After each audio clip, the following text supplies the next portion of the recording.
పెళ్ళైనా పండగైనా వేడుక ఏదైనా పట్టుచీరల ప్రత్యేక వేదిక వారాహి సిల్క్స్.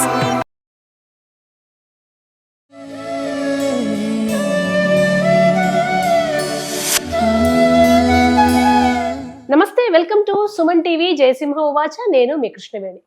కొంతమంది చాలా తప్పు పనులు చేసి గుడికి వెళ్తారు. కొంతమంది చాలా మంచి వాళ్ళు పుణ్యకార్యాలు చేస్తారు, ఇంట్లో ఉంటారు. సో మరి గుడికి వెళ్ళే చెడ్డవాడు మంచివాడా, గుడికి వెళ్ళని మంచివాడు గొప్పవాడా? ఈ అంశాన్ని జయసింహ గారి మాటల్లో విందాం. నమస్కారం జయసింహ గారు. ఈ ఇద్దరిట్లలో ఎవరు గొప్ప, ఎవరు మంచి? ఏదో కారణం చేత గుడికి వెళ్ళేవాడైతే మంచివాడే.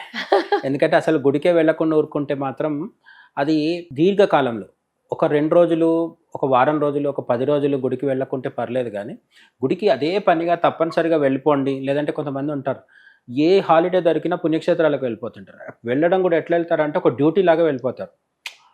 పోయామా గబగబా అక్కడ హోటల్లో ఏదో రూమ్లో బ్యాగ్స్ అన్ని పడేసి స్నానం చేసేసి అక్కడ వెళ్ళి దేవుని దర్శించేసుకొని బయట వచ్చి హోటల్లో తినేసి కాసేపు అటు ఇటు షాపింగ్ చేసి మళ్ళీ ట్రైన్ ఎక్కి ఇంటికి వచ్చి పడుకుంటారు. ఇటువంటి ఒక యాంత్రికమైన పుణ్యక్షేత్రాల దర్శనము, గుడికి వెళ్ళడము, లేదంటే గుడిలో కూడా అక్కడికి వెళ్ళి పూజారితో స్నేహం చేస్తారు. లేదంటే అక్కడ చుట్టుపక్కల ఎవ్వరు దొరకకపోతే బయట చెప్పుల దగ్గర కూర్చునే వాళ్ళతోని వీళ్ళతో ఫ్రెండ్షిప్ చేస్తారు. మొత్తం అక్కడ అంతా ఒక పెద్ద ఎకోసిస్టమ్ తయారు చేసుకుంటారు. అంటే ఆ గుడి చుట్టూ వీళ్ళ ఫ్రెండ్సే తయారైపోతారు. 4 నెలల తర్వాత దేవుడితో ఒక్క మాట కూడా మాట్లాడరు. ఇంకా మొత్తం బయట ఉన్న వాళ్ళతోనే సరదా కబుర్లతో చెప్పుకొని మళ్ళీ ఇంటికి వచ్చేస్తారనమాట. అట్లాంటి పరిస్థితి కాకుండా గుడి పట్ల సీరియస్నెస్ ఉన్నప్పుడు మనం ఫర్ ఎగ్జాంపుల్ మీరు జిమ్లో డబ్బులు కట్టారు, జిమ్ ట్రైనర్తో కబుర్లు చెప్పేసి ఇంటికి వచ్చేస్తున్నారు. అప్పుడు ఆరోగ్యం రాదు. సో జిమ్కి వెళ్ళేది ఎందుకు అంటే వ్యాయామం చేయడానికి. అట్లా గుడికి వెళ్ళేది ఎందుకు అంటే భగవంతుడితో మాట్లాడుకోవడానికి. చాలామంది గుడికి వెళ్ళడం అనేది ఒక రొటీన్లో భాగంగా చేస్తారు. రొటీన్లో భాగంగా చేసే వాళ్ళకు గుడి వల్ల వచ్చే ఉపయోగం నథింగ్ అని చెప్పట్లేదు. కానీ గుడికి వెళ్లకుండా ఉండడం కంటే గుడికి వెళ్ళడం బెటర్. కానీ గుడికి వెళ్ళినప్పుడు అక్కడ ప్రశాంతత, మానసిక ప్రశాంతత పొందడం కోసం ప్రయత్నం చేయాలి. సాధ్యమైనంత వరకు ఏ మాట ఎవరితో కూడా మాట్లాడకుండా ఉండాలి. ఈ భగవంతుడితో కూడా నాకు ఉద్యోగం లేదు, పిల్లలు పుట్టట్లేదు, పెళ్లి కావట్లేదు, లేకపోతే యుఎస్ వీసా దొరకట్లేదు, ఇటువంటి సమస్యలన్నీ చెప్పి మీకున్న సమస్యలు ఏంటో కూడా తెలియని వాడైతే అతను దేవుడు ఎందుకు అవుతాడు? సర్వాంతర్యామ అని ఒక పేరు ఉంది కదా, సర్వజ్ఞుడు అంటాం కదా భగవంతుడికి. మరి సర్వజ్ఞుడు, సర్వాంతర్యామైన వాడికి మన మనసులో ఉన్న సమస్యలు, మనకున్న కష్టాలు తెలియకుండా ఉంటాయా? కాబట్టి అక్కడికి వెళ్ళినప్పుడు సాధ్యమైనంత వరకు మౌనంగా, మానసికంగా, శారీరకంగా, పక్కకున్న వాడితో మాట్లాడడం కాదు, మనలో మనం కూడా మాట్లాడుకోవడం ఆపేసి ఒక మౌన స్థితిలోకి రావడం అనేది గుడిలో ప్రధానం. సరే ఇది కుదరట్లేదంటే కనీసం దేవుడితో మాట్లాడండి, కానీ చుట్టుపక్కల వాళ్ళతో సాధ్యమైనంత వరకు మాట్లాడకుండా ఉండే పరిస్థితి చేయాలి. అయితే ఇవన్నీ చేసినా సరే మరి గుడికి వెళ్ళి పొద్దున్న 9 గంటలకు గుడిలో ఉన్న వ్యక్తి రాత్రి 9 గంటలకు బార్లో కూర్చొని మందు తాగుతూ అందరినీ బూతులు తిడుతున్నాడు అనుకోండి, పొద్దున్న చేసుకున్న పుణ్యం సాయంత్రం చేసిన పాపంతో సరిపోయి అక్కడికక్కడికి అయిపోతుంది అనమాట. అట్లనే చేసే వృత్తిలో భాగంగా అన్ని అవమానాలే, అన్ని అరాచకాలే చేస్తున్నాడు. మోసం చేయని రోజంటూ లేదు. లంచం తీసుకుంటాడు, లేదంటే లంచం ఇచ్చి తన పని చేయించుకుంటాడు. లంచం తీసుకోవడం, ఇవ్వడం 2 తప్పే కదా. ఇట్లాంటి పనులన్నీ చేస్తూ, లేదంటే కొంతమంది హింసాత్మకమైన ప్రవృత్తి ఉంటుంది, రౌడీలు, గుండాలని మనం చెప్పుకుంటూ ఉంటాం. వాడికి భక్తి ఉంటుంది, వాడు కూడా దేవుడి దగ్గరికి వెళ్తాడు, మొక్కుతాడు, అన్ని చేస్తాడు. మళ్ళీ బయట వచ్చిన తర్వాత మాత్రం ఏ దేవుణ్ణి, ఫర్ ఎగ్జాంపుల్ వెంకటేశ్వర స్వామిని పూజించాడు వీడు వెంకటేశ్వర స్వామిని పూజిస్తాడు, బయట వచ్చి అదే వెంకటేశ్వర స్వామి భక్తుడిని కొడతాడు వీడు. అదేంట్రా అంటే వాడికి అది కరెక్ట్ అనిపిస్తుంది అనమాట. అందుకని మనం పాపాలు చేస్తూ గుడికి వెళ్ళడం వల్ల ఉపయోగం ఉంటుందా అంటే 2 వేరు. గుడికి వెళ్ళడం వల్ల వచ్చే లాభము, మానసిక ప్రశాంతత, అది ఎంతో కొంత వస్తుంది. బయటికి వచ్చినాక పాపం చేస్తే నీకు రావాల్సిన నష్టం కూడా అంతే స్థాయిలో వస్తుంది. దానికి తగ్గట్టుగా ఏదో ఒక రోజు ఖచ్చితంగా నువ్వు అనుభవిస్తావు. చాలామందికి ఈ జన్మలో ఉన్నట్టుండి వాడు నిన్నటిదాకా బాగానే తిరుగుతాడు, సడన్గా రేపో మాపో వాడికి పక్షవాతం వస్తుంది, మంచం పట్టేస్తాడు. ఎందుకు వచ్చింది? అది ఈ జన్మలో కాదు, నువ్వు పూర్వజన్మలో చేసిన పాపం వచ్చింది. నువ్వు ఎవరినో బాగా కొడితే వాడు మంచం పట్టాడు, 5 ఏళ్ళు మంచాన పడ్డాడు. ఇప్పుడు నీకు కూడా పారాలిసిస్ వచ్చి నువ్వు 5 ఏళ్ళకు మంచంలో ఉంటావు. కాబట్టి పాపం చేసిన తరుణ్ణి తప్పించుకోవడానికి గుడికి వెళ్ళిపోతే తగ్గిపోతుంది అనేది ఒక అపోహ మాత్రమే. మరి గుడికి వెళ్తే లాభం ఏంటి అంటే, గుడికి వెళ్తే నేను చెప్పినట్టుగా మానసిక ప్రశాంతత వస్తుంది, మనం వెళ్ళే పద్ధతిలో వెళ్తే.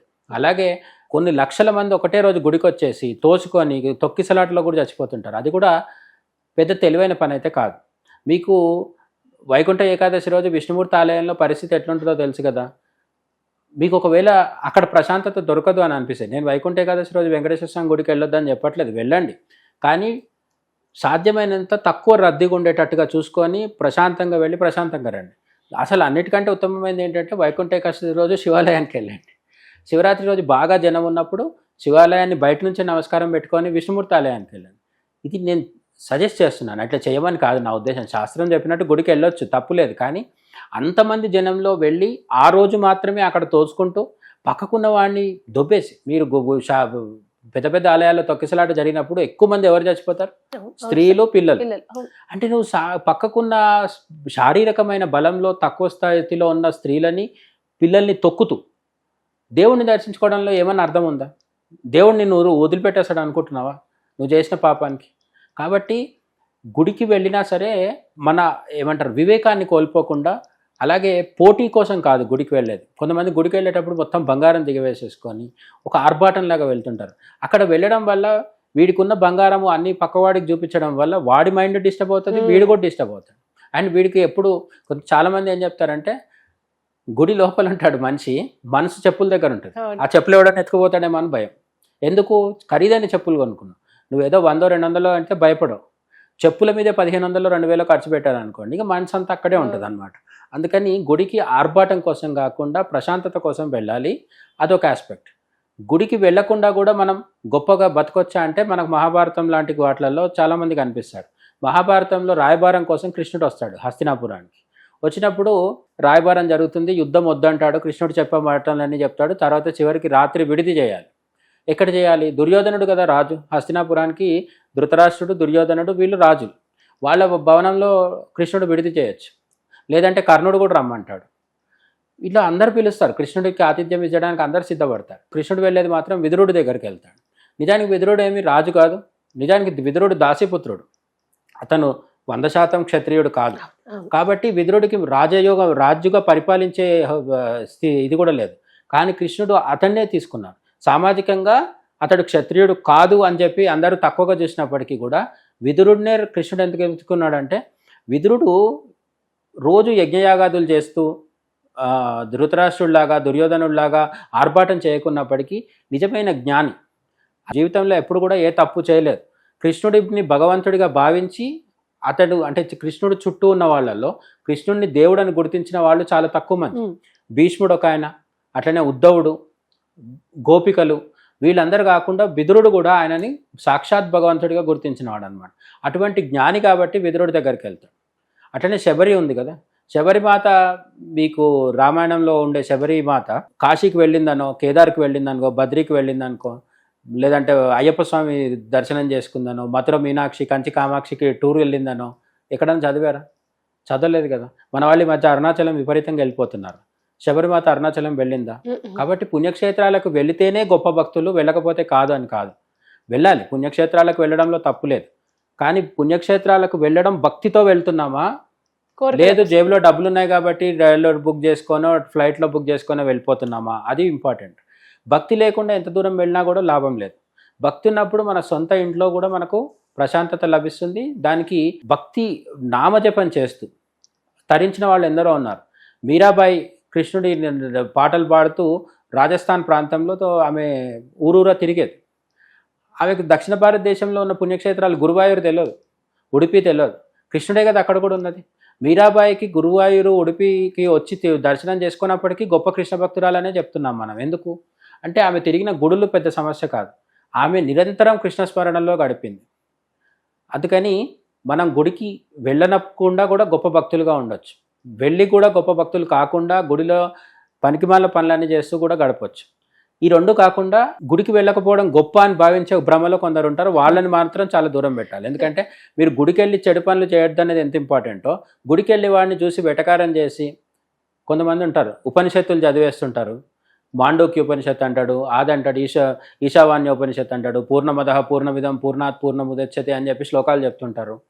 తీరా చూస్తే వాడికి అటు వైరాగ్యము రాదు, ఇటు భక్తి ఉండదు, రెండింటికి చెడిపోతాడు.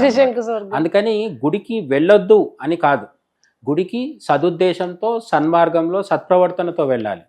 గుడి వెళ్ళినా వెళ్ళకున్నా నామజపం చేస్తూ నిరంతరం భక్తిలో మునిగి ఉండడం అనేది అన్నిటికంటే గొప్పది. Thank you so much. నమస్తే.